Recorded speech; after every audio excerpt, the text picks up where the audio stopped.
SNX Marathi, Siddheshwar news express, सत्यासाठी SNX सोबत.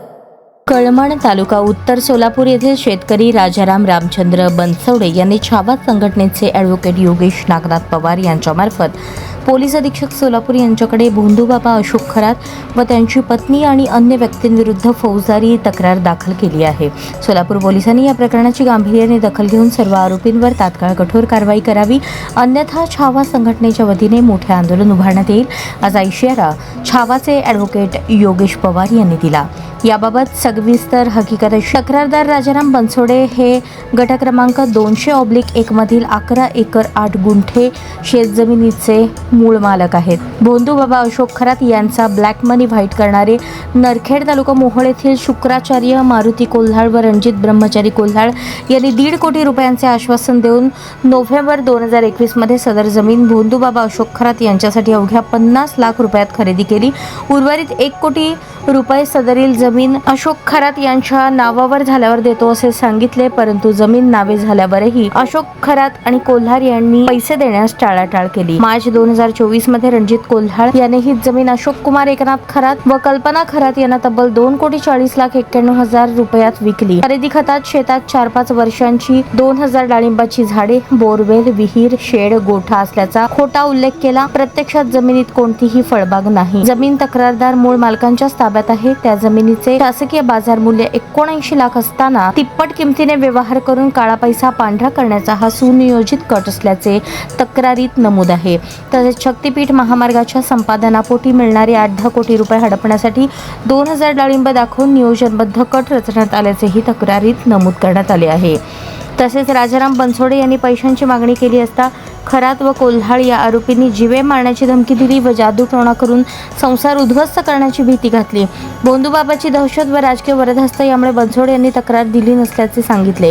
शेतकऱ्याची फसवणूक केल्याप्रकरणी अशोक खरात, कल्पना खरात, शुक्राचार्य कोल्हाळ, रणजित कोल्हाळ, रविकिरण नागणे, गणेश मलपे यांच्याविरुद्ध भारतीय दंडविधान कलम 420, 406, 467, 468, 471, 506, 120(ब)(34) तसेच महाराष्ट्र जादूटोणा प्रतिबंध अधिनियम कलम 3(1) अन्वये गुन्हा दाखल करण्यासाठी पोलिसात तक्रार दाखल करण्यात आली आहे.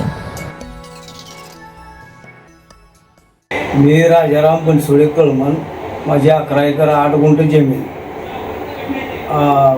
भोंदूबाबा खरात आणि कोल्हाळ सर या दोघांनी 1.5 कोटीला घेतलेली आहे. मला 50 लाख रुपये फक्त दिले ते आणि बाकीचे पैसे ते भोंदूबाबा अशोक खरातकडून आल्यावर देतो म्हणले. मला काय दिले नाहीत अजून. आणि आम्ही इतके दिवस गप्प का बसलो तर मला ते म्हणत होते जमीन त्यांना ऐकले की तुमचं पैसे देऊन टाकतो. मला अजून काय पैसे दिले नाही. पैसे मागितल्यावरती भीती दावत होते ना, असं करायचे बारामानकडे, तुझं असं होईल तसं होईल असं म्हणजे मला बोलत होते. आजपर्यंत आम्हाला काय पैसे दिले नाही. आणि आज आम्ही DSP ऑफिसमध्ये गुन्हा नोंद करून आलेलो आहोत. आमच्या पैशाची मागणी केली. अगर आमची जमीन आम्हाला परत मिळावी, नाहीतर आमचे पैसे तर परत द्यावे, एवढी माझी विनंती आहे. आमची जी जमीन होती 11 एकर 8 गुंठ, त्या जमिनीमध्ये आमचा सुद्धा हिस्सा होता. तो व्यवहार 1.5 कोटीसाठी झालेला होता, पण 50 लाख रुपयेच त्यांनी आमच्या वडिलांना दिले. बाकीचे 1 कोटी आम्ही मागितल्यानंतर ते म्हणले की अशोक खरातांसोबत त्याचा व्यवहार झाल्यानंतर तिथले पैसे आल्यानंतर तुम्हाला देऊ. पण त्यांनी काही ती परत रक्कम दिली नाही. आम्ही पैसे मागण्यासाठी गेल्यानंतर ते जे एजंट आहेत त्यांनी तेवढ्या आवाक्यात भरपूर जमिनी गोळा केलेल्या आहेत. ते अशोक खराताचेच एजंट आहेत. आणि आम्ही पैसे मागायला गेल्यानंतर त्यांनी जीवे मारण्याच्या धमक्या दिल्या आम्हाला. तुमच्या वडिलांना मारून टाकू, असं करू, जादू तंत्रमंत्र अशा भीत्या दाखवले त्यांनी. मग तिचं तर जी जमीन आहे त्या जमिनीवर सध्या आमचाच ताबा आहे. त्यांनी आमचे पैसे तरी परत द्यावे, नाहीतर आमची जमीन तर आम्हाला परत द्यावी, आमची एवढी मागणी आहे. आणि पत्रकार परिषद व्हायच्या अगोदर पण त्यांची काही अज्ञात लोक आली होती. त्यांनी धमकी दिली होती की तुम्ही असं बोला तुम्ही. आणि बरेच लोक असे सांगतात की तुम्ही त्यांच्या नादी लागू नका, ती मोठी लोक आहेत, ती तुम्हाला मारून टाकतील ही असं. ॲडव्होकेट योगेश पवार, भोंदूबाबा अशोक खरात यांचे एजंट प्रत्येक सिटीमध्ये ग्रामीणमध्ये आहेत. त्या एजंट यांचं एकच काम आहे, जिथनं शक्तीपीठ महामार्ग जाते किंवा हायवे जाते त्या हायवेच्या जमिनी शोधायच्या, त्याचे रट नंबर काढायचे आणि त्या जमिनी संबंधित क्षेत्रफळांना दम देऊन, जादूटोणाची भीती दाखवून स्वस्तामध्ये राहायच्या आणि त्यापैकी थोडे बहुत पैसे द्यायचे आणि बाकीचे पैसे द्यायचे नाहीत. मोठ्या मोठ्या नेत्यांची नावं सांगायचे, राष्ट्रीय नेत्यांची नावं सांगायची, जादूटोण्याची भीती दाखवायची. तसाच एक प्रकार सध्या आमचे जे बक्षराजे आहेत बनसोडे काका यांच्या बाबतीत असंच झालं. त्यांची जी जमीन होती त्या जमिनीचा 1.5 कोटीमध्ये व्यवहार होऊन सुद्धा त्यांना फक्त त्याच्यापैकी 50 लाख रुपये देसाई, अजून 1 कोटी ते द्यायचे. 1 कोटी जेव्हा त्यांना मारत होते एजंटना आणि त्या बंधूबाबांना, तर तो एजंट आणि बंधूबाबा यांना दम द्यायचा की तुमचा संसार मोडून टाकीन, तुमच्या जावयांना जीवन ठेवणार नाही, तुमचा कुटुंब उद्ध्वस्त करून टाकीन, त्यांना सापाची भीती दाखवायचा. तसंच हे भीती दाखवून सुद्धा त्यांचे पैसे ते देत नव्हते आणि पैसे देण्याचा तर विषय सोडाच, त्या बंधूबाबा अशोक खरातनी शासनाची एवढी मोठी फसवणूक करत आहे. जी जमिनीमध्ये झाडच नाहीत, जे बागायत नाही आहे, फवाराची बागायत नाही आहे, अशी बागायत नसताना सुद्धा ती जमिनीमध्ये 2000 झाडं आहेत असे दाखवून त्याची शासकीय किंमत 79,000 असताना ती जमीन 2.5 कोटीमध्ये विकत घेऊन त्या माध्यमातून शासनाचे जे संपादनाचे जे पैसे येणार आहेत 8-10 कोटी, शासनाकडून 8 ते 10 कोटी हडपण्याचा त्यांचा डाव होता. तसंच बंधूबाबाचा जो 2 कोटीचा जो विषय, जे 2 नंबरचे कॅश आहे ते 2 नंबर कॅश 1 नंबर करण्यासाठी असे एजंट जे 20-25 जे शासकीय किंमत आहे त्याच्यापेक्षा थोडं जास्त भावाने जमीन विकत घ्यायची, त्याचे संपादनाचे पैसे घ्यायचे आणि 2 नंबर पैसा 1 नंबर त्रास हे मोठे यांचं सिंडिकेट आहे. ह्याची चौकशी व्हावी.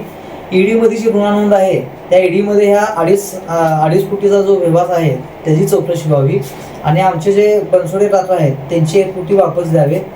तसंच ह्याच्यामध्ये मोठं सिंडिकेट आहे, हे सिंडिकेट ओपन व्हावं आणि जो एजंट आहे बंधूबाबाचा त्या एजंटचा धंदाच हे आहे.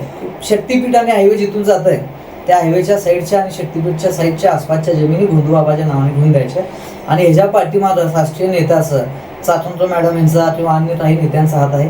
त्याच्याशिवाय बंधूबाबा किंवा त्यांच्या एजंटना ह्या जमिनी कोणत्या जमिनी हायवेमध्ये जातात हे समजू शकत नाही. तर ह्याची चौकशी व्हावी. सार्वजनिक बांधकाम विभागाच्या माध्यमातून जे संपादन होत आहे त्या संपादनाच्या माध्यमातून बंधूबाबा किंवा त्याच्या एजंटचे ज्यांच्या जमिनी या संपादनाच्या गटाच्या आसपास आहेत त्याची चौकशी व्हावी, शासन जमा व्हावेत किंवा संबंधित क्षेत्रफळांच्या नावे वापस द्याव्यात. आणि आत्ता आम्ही SP ऑफिसमध्ये जाऊन बंधूबाबा अशोक खरात विषयी आम्ही गुन्हा नोंदवण्यासाठी आम्ही निवेदन देऊन आहोत. त्याच्यामध्ये गुन्हा नोंदवावा ही आमची अपेक्षा आहे. तसंच SITच्या माध्यमातून सुद्धा ह्या विषयाची चौकशी व्हावी आणि आमचे जे बनसोडे काका आहेत, बनसोडे कुटुंब आहेत त्यांना न्याय भेटावा आणि त्यांची 1 कोटी वापस भेटावेत, अन्यथा त्यांची जमीन त्यांच्या नावे करण्यात यावी ही आमची मागणी आहे.